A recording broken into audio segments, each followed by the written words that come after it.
Assalamualaikum warahmatullahi wabarakatuh. Selamat pagi Ananda semua. Pada pertemuan hari ini kita akan memasuki materi mengenai pastry dan bakery untuk diet rendah kalori.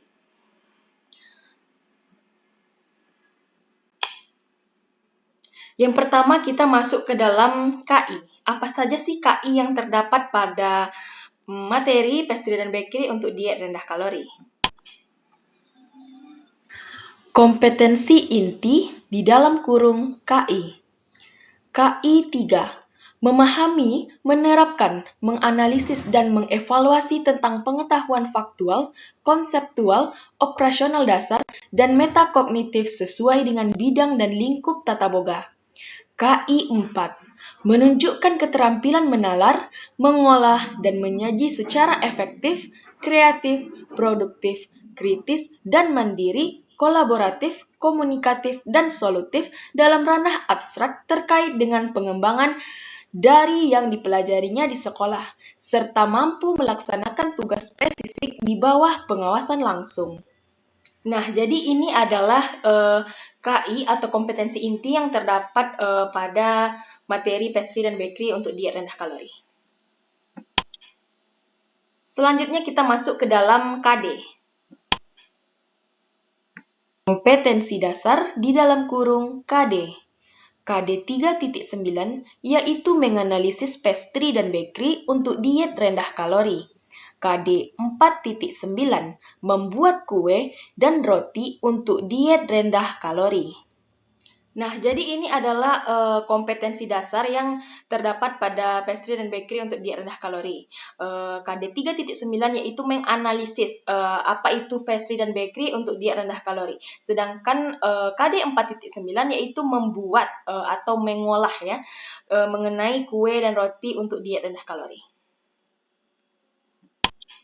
Baik Ananda, selanjutnya kita masuk ke dalam tujuan pembelajaran. Tujuan pembelajaran dapat membentuk pembentukan pengetahuan, keterampilan, dan sikap terhadap materi mengenai pastry dan bakery untuk diet rendah kalori, dapat menjelaskan konsep dasar dari olahan tersebut, dan mengetahui apa-apa saja olahan yang terdapat dalam produk tersebut dengan tepat. Nah, ini adalah tujuan pembelajaran dari pastry dan bakery untuk diet rendah kalori. Baik, selanjutnya kita masuk ke dalam materi mengenai pastry dan bakery untuk diet rendah kalori. Materi. Yang pertama, apa itu pastry dan bakery? Pastry adalah sebuah istilah untuk penyebutan sebuah jenis adonan roti atau kue, sedangkan bakery adalah sebuah sebutan untuk tempat yang memproduksi atau menjual berbagai jenis roti, pastry yang dipanggang. Yang kedua, apa itu diet rendah kalori? Diet rendah kalori adalah mengkonsumsi makanan dengan jumlah kalori 1.500 kalori per hari. Nah, jadi itu adalah apa itu pengertian tentang pastry dan bakery dan apa itu tentang diet rendah kalori Ananda semua. Nah, selanjutnya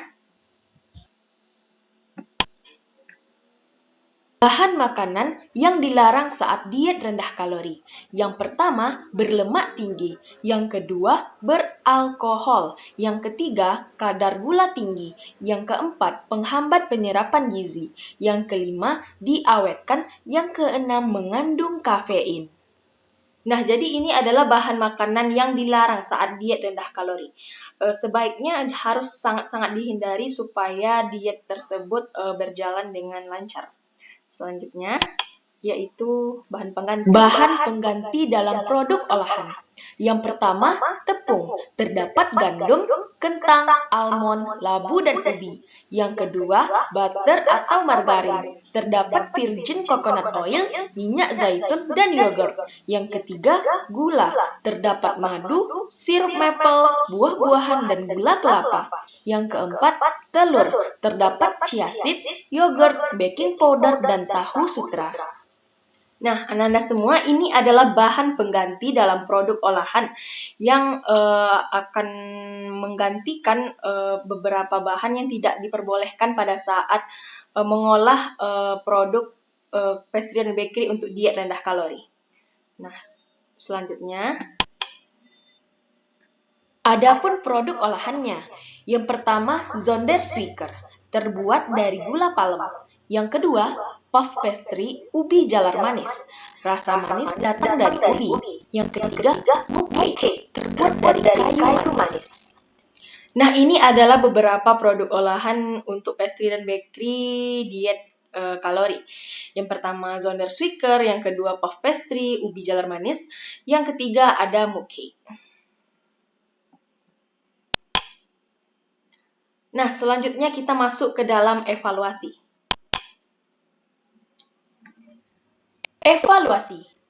Dapat disimpulkan bahwa pastry dan bakery diet rendah kalori adalah hasil olahan pastry yang baik dikonsumsi untuk orang-orang yang ingin diet rendah kalori, karena menggunakan bahan-bahan yang sangat aman untuk dikonsumsi. Produk olahan tersebut dapat menunjang keberhasilan diet seseorang, dan rasanya dijamin enak, dan membuat pelaku diet tidak merasa terbebani akan dietnya. Untuk mengetahui cara membuat dan resep olahan, silahkan cari di YouTube. Nah, ini adalah evaluasi tentang pastry dan bakery untuk diet rendah kalori. Bahwasanya dari segi rasa akan tidak jauh berbeda apabila kita menggunakan bahan-bahan yang semestinya. Untuk itu, untuk mengetahui cara membuat dan resep olahannya, silahkan Anda semua cari di YouTube. Nah, sekian materi mengenai pastry dan bakery untuk diet rendah kalori. Dapat disimpulkan bahwasanya pastry dan bakery diet rendah kalori adalah hasil olahan yang dipergunakan untuk orang-orang yang melakukan diet rendah kalori. Diet rendah kalori ini adalah mengkonsumsi makanan perharinya sebanyak 1.500 kalori per hari, dengan menghindari beberapa bahan makanan yang akan menghambat penyerapan gizi dalam tubuh. Adapun bahan pengganti dari tepung, gula,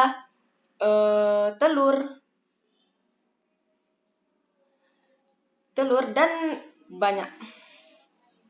Nah, itu adalah bahan pengganti dari bahan-bahan yang sebelumnya. Jadi dapatlah dihasilkan olahan seperti pastry dan bakery ini adalah Zondersweeker, puff pastry, ubi jalar manis, dan mooncake. Sekian materi mengenai pastry dan bakery untuk diet rendah kalori. Assalamualaikum warahmatullahi wabarakatuh.